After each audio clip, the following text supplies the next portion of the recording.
Bonjour à tous, j'espère que vous allez bien. Vous êtes nombreux à me réclamer des recettes rafraîchissantes pour l'été, des recettes pour essayer de ne pas prendre trop de poids. Aujourd'hui, je me suis fait un plaisir de vous réaliser ces petits choux chinois.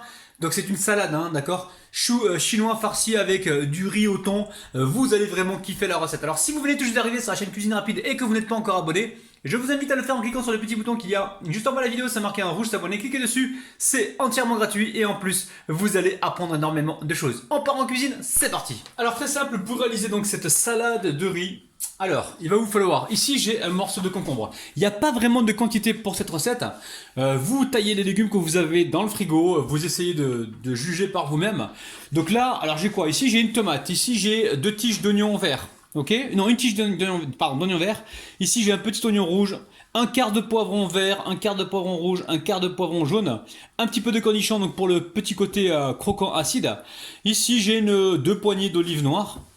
Concombre en morceaux, maïs, j'ai 2 belles poignées. Ici, j'ai 200 grammes de thon. Et ici, j'ai environ 500 grammes de riz cuit, les amis. Vous cuisez le riz, vous le passez sous l'eau froide pour le refroidir. Et en fait, voilà, il vous faut un riz, attention, pas un riz taille, parce que les riz collants, ça va pas pour cette recette. Hein. Il faut prendre un riz de genre Uncle Buns, riz long, etc. Ok? Basmati. Basmati aussi. Bon, c'est simple, vous allez voir. Donc, qu'est-ce qu'on va faire? On va intercaler. Donc là, je vais commencer à mettre un petit peu de thon, enfin un petit peu de riz. Vous allez voir. Donc là, on met un petit peu de riz. On va mettre un petit peu de thon. On va intercaler comme ça, on mélangera beaucoup plus facilement tout à l'heure. On va mettre, voilà, un petit peu d'olive noire maintenant. Ici, au niveau des légumes, on en met un petit peu par-ci par-là. Vous voyez. Et on va intercaler avec le riz pour justement bien répartir notre préparation. Donc là, regardez, on mélange tout de suite et on met donc le riz. Le riz, moi je l'ai cuit la veille hein, pour être tranquille. Et après, c'est une salade que vous allez pouvoir amener directement donc, à la plage. Hein. Vous allez à la plage, vous allez vous faire plaisir, regardez-moi ça. Alors, encore une fois, au niveau de l'assaisonnement, on va faire une petite vinaigrette, d'accord? Vinaigrette express. Après, pour ceux qui sont vraiment au régime, qui ne veulent pas faire des vinaigrettes, je vais vous conseiller de mettre juste un petit peu d'huile d'olive et un petit peu de jus de citron, d'accord? Alors, il faut savoir que le régime méditerranéen, il est très apprécié, hein, d'accord? Pourquoi? Parce que c'est comment dire, un régime à base d'huile d'olive, de citron, de poissons gras. Et c'est vraiment très apprécié. Allez, je mets le restant ici de mes légumes. En même temps, j'en profite pour mettre les olives noires. Vous avez vu les couleurs que j'ai là, les amis? C'est un truc de dingue. Allez, je mets tout et je mélange. Allez, on mélange comme il faut. Regardez-moi toutes ces belles couleurs. Vous allez faire plaisir à votre moitié, à vos enfants. Vous allez voir, c'est un truc de dingue. Allez, on met le restant de riz et on mélange. Et rajoute un peu. Bon les amis, alors regardez, là je suis en train de donner un peu de, comment dire? Encore un peu. Ah ouais, ça suffit là. Donc Ouais. cette partie là, ça part pour Rabinette, parce qu'elle aime pas trop que La je mette moutarde. la moutarde de l'huile d'olive, d'accord? Et moi je vais faire mon assaisonnement donc à part, ok? Mais Allez. tout ça, c'est pour toi. Allez, assieds, tiens ta gamelle. Mais non. Mais non. Quoi? Non mais il y a Ça, assez là. c'est pour toi. Ouais ouais. Et il n'y a que ça pour moi et pour ma fille. De quoi? Mais il y a assez. Eh, viens pas que ça cache ma vidéo là. Donc la vinaigrette express de Rabinou, vous allez voir, c'est très facile. On va récupérer ici un petit peu de moutarde, ok? Donc voilà, une petite cuillère à café, à peine. Ensuite, on va venir mettre ici du vinaigre de pomme. Alors prenez le vinaigre que vous avez. Vinaigre de pomme, j'en mets à peu près 2 cuillères à soupe. Ok? On va mettre aussi de l'huile d'olive bio. Si vous n'avez pas d'huile d'olive, prenez l'huile que vous avez à la maison. Donc là, on va mettre 4 cuillères à soupe. Alors, vous n'êtes pas obligé de mettre toute la vinaigrette, vous pouvez en mettre une partie et garder l'autre partie pour les prochains jours, d'accord? Ensuite, on va mettre un petit peu de sel, donc sel du Noir Mortier, donc sel de bonne qualité. Alors, sel de bonne qualité. Attention, le thon est salé déjà, donc ne vous faites pas avoir. On va quand même poivrer un petit peu, moi j'aime bien le poivre dans la vinaigrette. Et on va mélanger. Alors, c'est pas fini hein, la famille, on va mettre aussi un petit peu de miel. Si vous n'avez pas de miel et que vous avez envie de mettre du sucre, vous allez pouvoir en mettre un petit peu. Le miel, c'est très peu de miel. Hein. On va mettre... je vais mettre quoi en miel? Je vais mettre... allez. Une petite... enfin une demi-cuillère... ouais, une petite cuillère à café. Ou une demi-cuillère à café, très bien. Vous avez vu, hein? On a mis du miel. Donc là, je vais venir mélanger. Alors, ça peut, comment dire, on peut mettre un petit peu d'eau, hein, une cuillère à soupe d'eau, hein, c'est possible dedans. On va d'abord la goûter pour voir ce que ça donne. Et ensuite, on va voir si on met de l'eau ou pas. L'eau, ça va atténuer la force de la vinaigrette, hein, d'accord?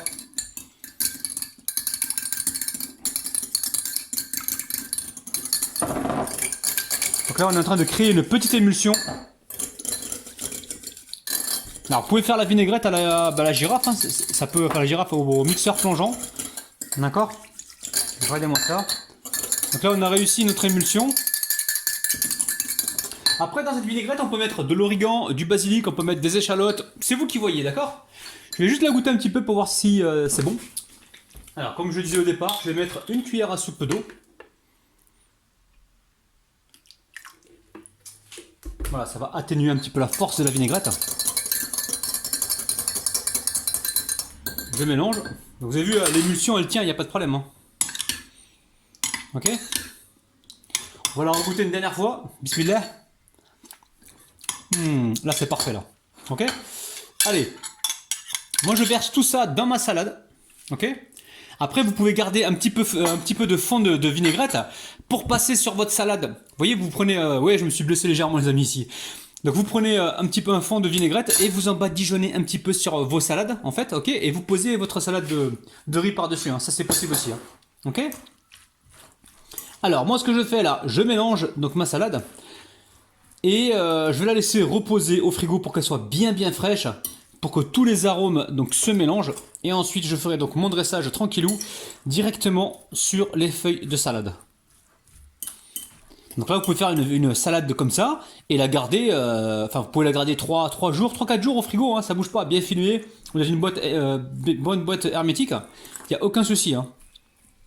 Vous pouvez même faire une salade, cette salade-là pour l'emmener au travail, quand il fait chaud, vous prenez votre petite boîte comme ça, là, hop, vous mettez votre couvercle, vous mettez salade pour Jean-Mimi ou pour je sais pas qui, et comme ça, vous avez votre salade pour le travail, ça vous évite d'aller gaspiller des sous donc à la sandwicherie, et ça vous évite aussi de manger n'importe quoi, ok? Allez, je vais filmer ça, ouais, pardon, et je mets ça au frigo, on se retrouve donc juste après. Alors, je voulais utiliser la salade romaine. Mon frigo m'a fait une farce. Il a congelé ma salade romaine. C'est pas grave, ça je vais pas le jeter. Je vais le garder pour moi. Je vais le manger donc en salade. Pas de gaspillage chez Rabinou, évidemment. Donc ici, j'ai été dans un magasin et j'ai acheté du chou chinois. D'accord? Donc le chou chinois... Alors, le conseil que je vous donne, quand vous achetez des produits comme ça, achetez-les, comment dire, cultivés local. Si vous êtes en France, essayez de choisir la filière donc française. Si vous êtes en Belgique, la filière belgique. Si vous êtes au Sénégal, la filière sénégalaise. Donc, évitez de prendre des produits qui voyagent de trop loin parce que c'est pas bon pour l'environnement, d'accord? Allez, ici, les premières feuilles. Alors, les premières feuilles, normalement, on ne les garde pas. D'accord? Moi, pour la vidéo, je les garde pas. Par contre, je vais enlever ce qui est... abîmé. Ici, je vais garder ça pour ma salade tout à l'heure, d'accord? Donc les premières feuilles, je ne les garde pas. Alors ce chou chinois, il va falloir le rincer, le laver parce qu'il peut y avoir des petits pucerons. Et en fait, c'est un chou chinois, on appelle ça un chou chinois, mais ça se mange cru en salade. D'accord? Donc chou chinois qui se mange cru en salade, c'est bourré de vitamines, c'est un truc de dingue. Je vous invite à en consommer régulièrement. Donc nous, on va s'en servir comme assiette en fait, et on va mettre notre salade à l'intérieur. Après, vous pouvez gérer comme ça, et puis déguster comme ça votre salade, ok? Alors je suis en train de voir, peut-être que je vais prendre les feuilles qui se trouvent donc au cœur, et qui sont beaucoup plus petites.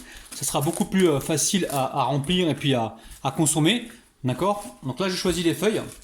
Évidemment on ne jette rien, le restant on en fait une petite salade. On peut le poêler aussi hein, si vous aimez, mais c'est dommage quand vous allez poêler ce chou, bah, la moitié des vitamines vont partir en fumée. Donc je vous conseille pas de le cuire. Regardez-moi ça, chou de qualité. Donc je lave tout ça et on se retrouve juste après. Ah, je viens de goûter un morceau de chou, c'est succulent. Alors, on va refaire une petite vinaigrette express, juste pour assaisonner nos feuilles de chou. Donc là, je remets un petit peu de sel, vous voyez, très peu. Je remets un petit peu de vinaigre de pomme. On va dire, ah le bouchon, Rabinou, dégueulasse, espèce de... Donc là, on a mis une cuillère à soupe de vinaigre de pomme, d'accord? On ne mettra pas la moutarde, pas la peine parce qu'il va rester un petit peu sur le fond du bol, ok? Pas de miel non plus parce qu'il va rester aussi collé avec la moutarde. Donc là, on fait juste une petite vinaigrette comme ça, express. Et on va venir, comme ceci, donc, badigeonner l'intérieur de nos feuilles de chou. Ok? Ça va apporter plus de gourmandise, vous allez voir, vous allez craquer pour cette recette. Si vous avez des invités, vous leur faites ça, vous les faites, voilà, faites ça pour manger à la terrasse. J'étais en train de me poser la question, là, les chutes comme ça de choux, là. Je vais inviter des... J'ai une petite idée, là. Là, je commence à avoir beaucoup de restes dans mes frigos. Je pense que je vais commencer à inviter du monde. Un jour, je vais inviter du monde, il n'y a plus personne qui va venir. Parce que là, même mes amis, là, ils regardent la vidéo, ils vont se dire, attends, il nous fait... il nous sert ses restes. Non, non, non, non. On n'est pas des pique-assiettes, hein. Allez. Allez, on commence à remplir donc nos feuilles de chou, hein, les amis. Hein. Alors je vous rappelle, c'est du chou qui se mange cru, les amis. N'allez pas me dire, ouais, mais il faut cuire le chou, ça se mange pas cru. C'est un chou chinois, ça se mange cru, ok?